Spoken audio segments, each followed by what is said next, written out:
যে ফজলুর রহমান ভাই আমরা সম্মান করি, সে রাজনীতি করে, তবে তার কোনো চরিত্র আছে বলে আমি মনে করি না। একবার আওয়ামী লীগ, একবার হলো গামছা, একবার টেলিভিশন, এখন হলো সে ধানের শীষ। এরপরও সে সম্পূর্ণ মিথ্যা কথা বলে। সে ছিল বিএলএফ, সে বিএলএফ ছিল, আমার ভাই বিএলএফ ছিল, আমার চাচাতো ভাই বিএলএফ ছিল। তারা যারা দুজনের ট্রেনিং দেওয়ার পর তারা কোনোদিন রাইফেল হাতে নেয় নাই। তারা স্বাধীন হয়েছে, তারা এই দেশে আসছে। কিন্তু আজকে তার সেই ইয়েতে দেখা যায় মোবাইলে সে এই এমনভাবে বিবৃতি দিয়ে সারা ওয়ার্ল্ড সে নাম করে ফেলতো, সেটাও দেখা কুয়া কুয়া এই যে। কিন্তু সে বলতেছে সে নাকি সে কোম্পানি কমান্ডার ছিল, তার অধীনে 900 মুক্তিযুদ্ধে যুদ্ধ করছে, সে ব্যাংকারি ছিল, সে সাথে গেছে, রক্ত দিছে। এগুলি সম্পূর্ণ মিথ্যাই। একটা জিনিস আমি বুঝতে পারলাম এই লোকের কথার থেকে, এই লোক তো একজন মুক্তিযুদ্ধ কমান্ডার কিশোরগঞ্জের, তো বীর মুক্তিযোদ্ধা এই লোক। যে কথাগুলো বললেন এই কথার থেকে আমি একটা জিনিস বুঝতে পারছি, সেটা হচ্ছে যে আপনি যদি কোনো কথাকে কিংবা কোনো কাজকে, ধরেন যে কোনো মিথ্যাকে আপনি সত্য বানাতে চান কিংবা সত্য বানাতে যাবেন, তখন আপনাকে হাজার হাজার বার মিথ্যা কথা বলতে হবে, লক্ষ লক্ষ কোটি বার মিথ্যা কথা বলতে হবে।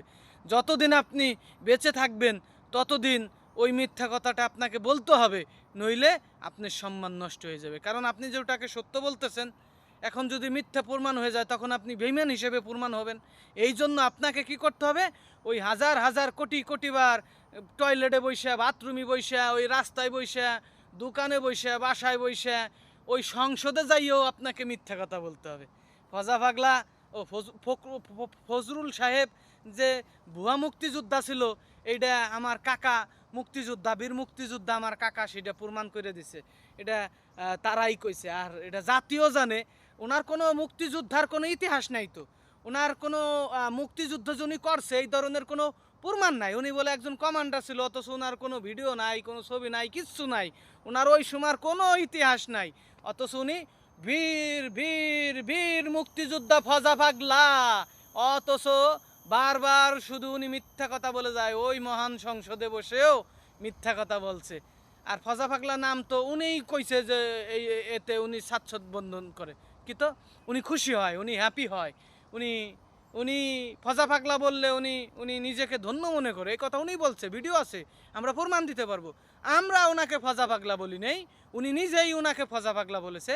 তো ওনার নাম যদি উনি ফজা পাগলা বলে থাকে, আমরা বললে কি সমস্যা? আমরা তো বলতেই পারবো, আমরা সাধারণ মানুষ। ভুয়া মুক্তিযোদ্ধাকে ভুয়া বলবো না, তাই কি বলবো? ভুয়া ভুয়া ভুয়া ভুয়া।